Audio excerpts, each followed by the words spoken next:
you're into custom motorcycle building and like to watch videos about it, you probably know For the Bold. For the Bold is Anthony's YouTube channel where he documents all his builds. And the bike you've just seen was the one he had at the Bike Shed show where I had the chance to speak to him. The bike looked amazing, and what impresses me the most is that Anthony actually builds all of his bikes in a very unpretentious looking shed. He always tries new things and he documents everything. So if you want to see how the Ducati was built, you can watch the over 40 videos Anthony has made about it on his channel. I'm gonna link the last part below because that one shows the best how much actually went into building this bike. Now I would like to share our little conversation that we had at the Bike Shed show because Anthony shares very valuable tips for first-time builders and just his overall passion for building bikes. Enjoy. The main thing I want to know is how did you get into building bikes? It's my dad. My dad got me on a bike when I was 4. Yeah. On a little Honda 50cc monkey bike, motocrossing and all that. And then probably about the age of 7, he then brought home a DT80 Yamaha. Yeah. And we decided to make that into a motocross bike. It's a road bike, but we decided to make it into a road bike. So I was just there kind of playing around and painting the bike. Then I painted the bike red, just with a paintbrush and all sorts. So that's where it kind of came from, really. So Dad came home with all these kind of parts and bikes and stuff, and we just used to just fiddle about, and that's it pretty much. Did he have a workshop where you could practice? No, not at all. No, I mean, we had a garage, no tools. It's just like the odd wrench or socket or a spanner or anything that we had. And like I said, painting stuff was just done with a paintbrush, so it was nothing kind of more elaborate than that, really. Bare bones. What was your first tool you got to do more than just like doing what you did? Beyond doing stuff with my dad, when I did my first, it was a reconditioning of a bike actually. I had my dad's old Myco 490, which was a dirt bike. Yeah.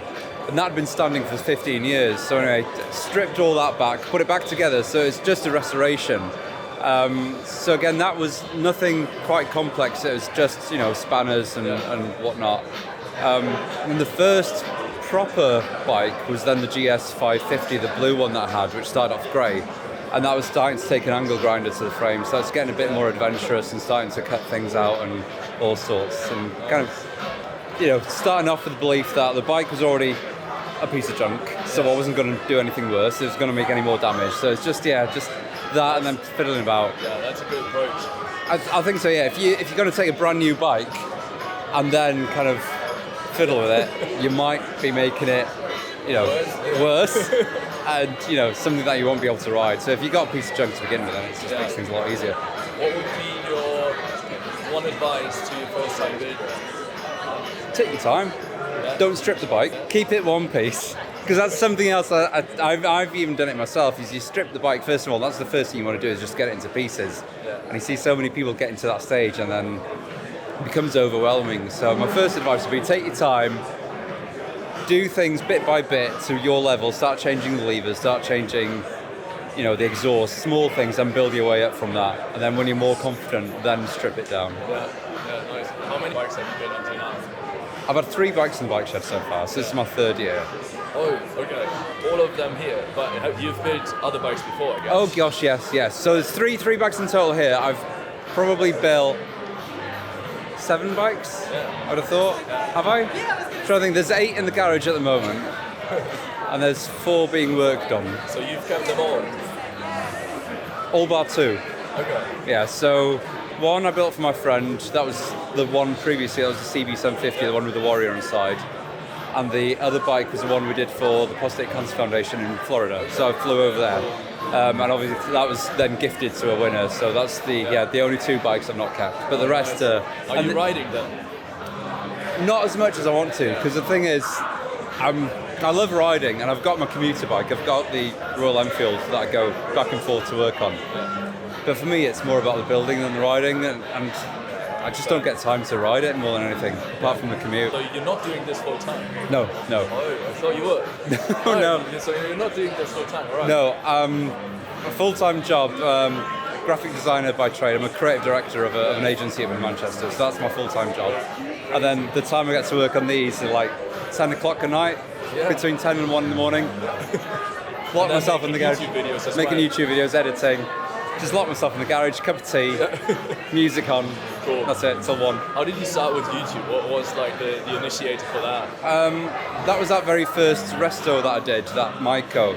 I put a few videos on there just to show my cousin in Italy what was happening with it, and all of a sudden I saw the builds kind of increasing on that. I thought, actually, you know, that's not a bad idea. I'm going to document more of this. Yeah. Never with the intention that I was going to grow to what it was. Yeah. And it's just grown year after year, so it's so cool. Yeah, it's really cool watching your videos. I take inspiration from that. It's what it's all about, really. Yeah. If I can inspire other people to just do things, that's it. And like I said to you before, there's an oil leak on this bike now. Yeah. You know, there's tiny pinholes, imperfections, things like that. So the more kind of things that people understand, you know, things do go wrong. Nothing's perfect. So the more I can kind of say to people, yeah, I do mess up. There's a presumption that you need to get everything perfect, and I don't think that is the case. You know, you learn by your mistakes. Yeah, the next bike you'll do is going to be better, and then I want to have to be better. Mistakes. Absolutely, yeah. Mistakes. Yeah, and the only way you can learn is by doing mistakes. So try and show that as much as I can. Yeah, I've seen you do quite a bit of 3D printing and for stuff this like bike. that. Yeah. Is that something you got into for this bike? Yeah. Before? So the idea was always to do the CNC for the yoke, the cam belt covers, the top and the rear light and everything. So the 3D printer was a brilliant way of just prototyping and seeing if everything fit. Yeah. And then more I started getting into it, I was like, oh, do you know what, I need a little surround for that, I might do that. And then, you know, the vent at the front and things, I thought, well, best way, print it out, stick it on, job done. Yeah, it's really cool. What are the things you kind of struggle with at the level you are now? I mean, I'm not by any means a professional, so there's things that I need to take more time with. Yeah. If I'm doing an engine rebuild, I'd love to be able to have the space and the tools, you know, to be able to measure gauges and everything perfectly. Painting is a struggle still, so I've painted this myself. It looks good. Thank you. Again, it's stuff that comes with experience. I went to put the gloss coat on this, and it was too cold in my garage, and all of a sudden I could see the colours all running underneath. And that's the mistake, you know, that's something I learned. It was like, all right, some room needs to be 20 degrees or warmer to paint. So it's just practice, really. I think the other thing I could definitely do with is space, because literally my workshop, because there's 8 bikes there, I've only got like a metre space around the bike and that's it. So I could really do some more space.